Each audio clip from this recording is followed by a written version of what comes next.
Tak payah pakai gimbal lah. Okay, nikmatilah guys.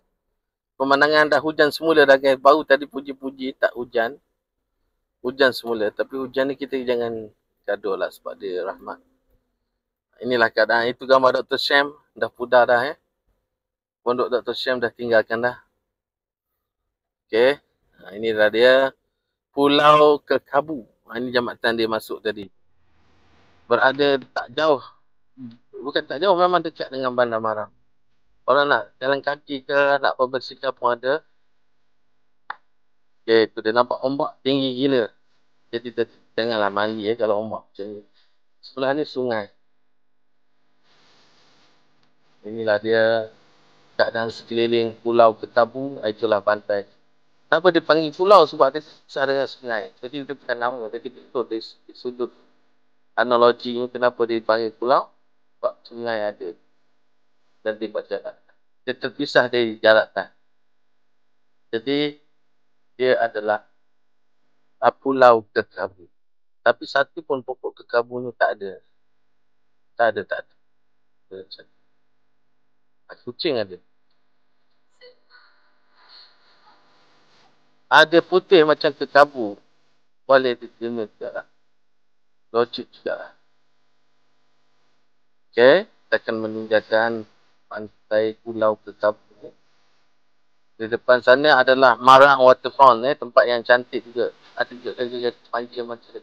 Tengok perahu ni. Kita orang tinggalkan dia sebagai hiasan. Kita zoom sikit kat lah.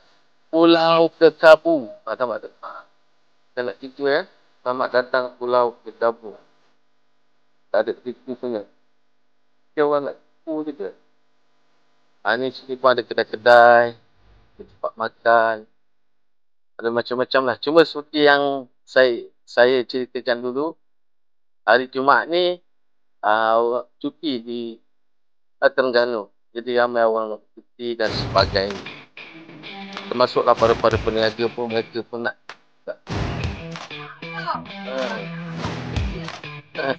Lapar.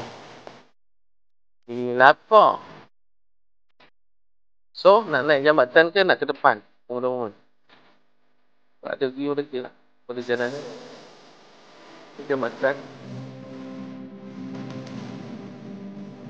Tengok sampai ke betul tu mencah ombak. Kalau nak masuk. Senang ni. Selalu marang jadikan laluan ni. Ni kampung nelayan lah.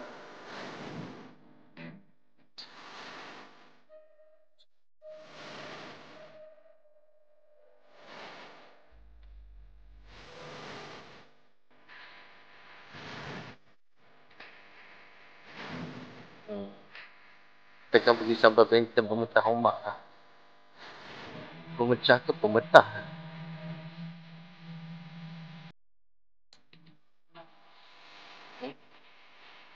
Kita lah. Pak, ini baru umum ke rumah kan? Boleh. Ini nak bawa sampai pemecah ombak. Kereta tu. Lawa lah. Betul je tu.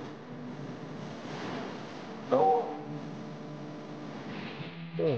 Di tempat parking kapal-kapal Lawa. Dia ada meter keluar macam tu.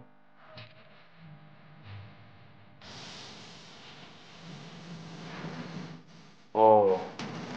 Pihak tu merakam shot. Lapar ni. Jangan ikut kereta tu. Takkan kereta pun kau ada bau.